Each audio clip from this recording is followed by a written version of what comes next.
मैं पुराने मामलों पे नहीं जा रहा हूं, पुराने मामलों पे नहीं जा रहा हूं। अदालत तक की टिप्पणी सीबीआई को लेकर है और वो बाद में भी है, 2014 के पहले भी है, 2014 के बाद में भी है।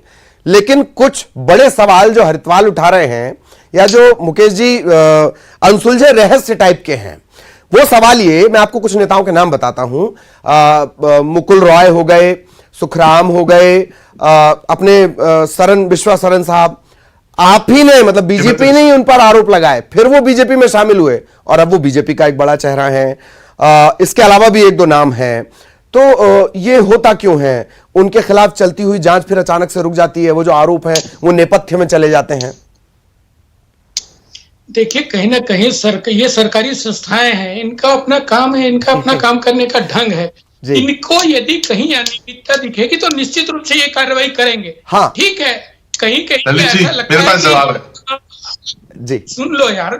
नहीं बोलिए शर्मा साहब, आपको नहीं कह रहा हूं, ललित जी को कह रहा हूं। हाँ प्लीज प्लीज प्लीज। साक्ष्य के अभाव में कहीं कोई चीज न्यायालय में नहीं टिक पाया, वो अलग विषय है। लेकिन इसके कारण ये आर्थिक अनियमितता की जांच करना बंद कर दे तो ये तो कोई बात नहीं हो गई, ये तो सतत प्रक्रिया है।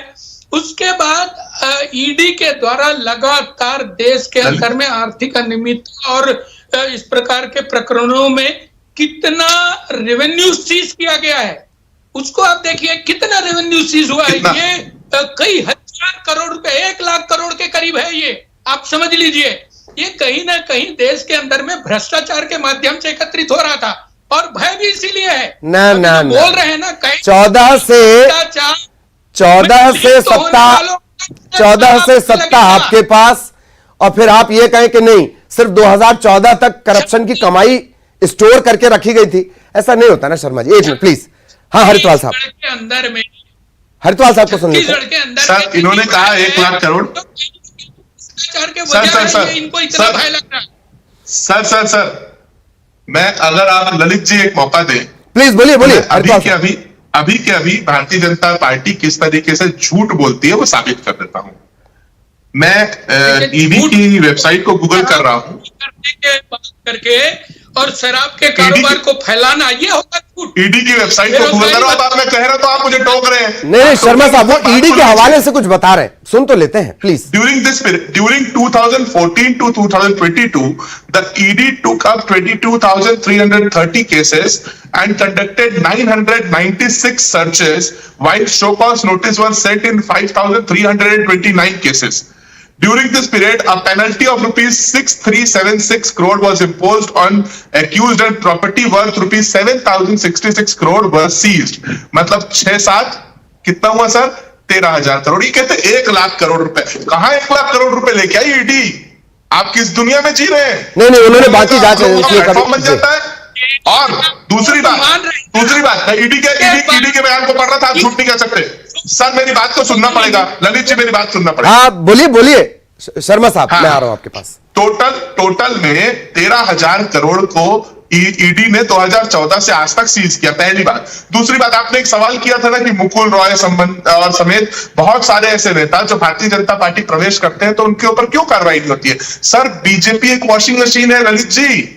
बीजेपी एक ऐसी वॉशिंग मशीन है जिसमें सर्फ एक्सेल डलता है और जैसे ही उसके अंदर कोई नेता घुसता है वो इतना साफ होकर के निकलता है, इतना सफेद होकर के निकलता है कि उस पर कोई आरोप भारतीय जनता पार्टी को नहीं दिखते हैं। और उसके एक ऑडियो बीच में वायरल हुआ था ना, सर मैं ईडी से बोल रहा हूं, उन्होंने कहा सर मैंने तो अभी भाजपा ज्वाइन कर ली है। बोले सॉरी सर, रॉन्ग नंबर। यही होता है सर, जिस व्यक्ति को भाजपा ज्वाइन कराया जाता है वो रॉन्ग नंबर हो जाता है। जो भारतीय जनता पार्टी से लड़ता है वो ईडी और आईटी के निशाने में होता है। सिर्फ इतना कहना चाहूंगा।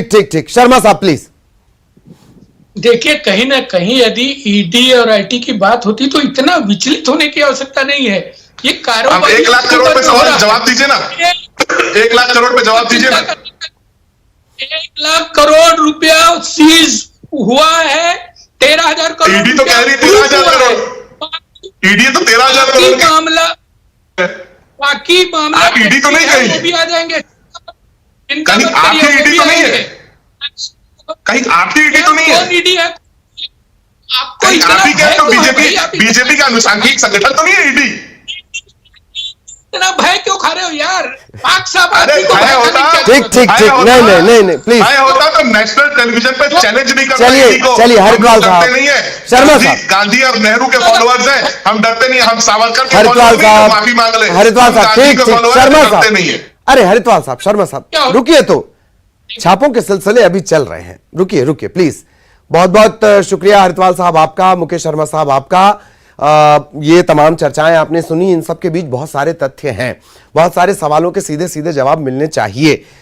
जिस तरह के सवाल उठे हैं, चाहे वो जांच एजेंसियों पर हो या फिर उन राज्यों में जहां ईडी या सीबीआई की या फिर जांच एजेंसियों की कार्रवाई हो रही है, सबसे बड़ा सवाल यह भी है कि आप तमाम व्यापारियों की या तमाम कारोबारियों की या तमाम राजनेताओं की क्या आप कोई गारंटी ले सकते हैं?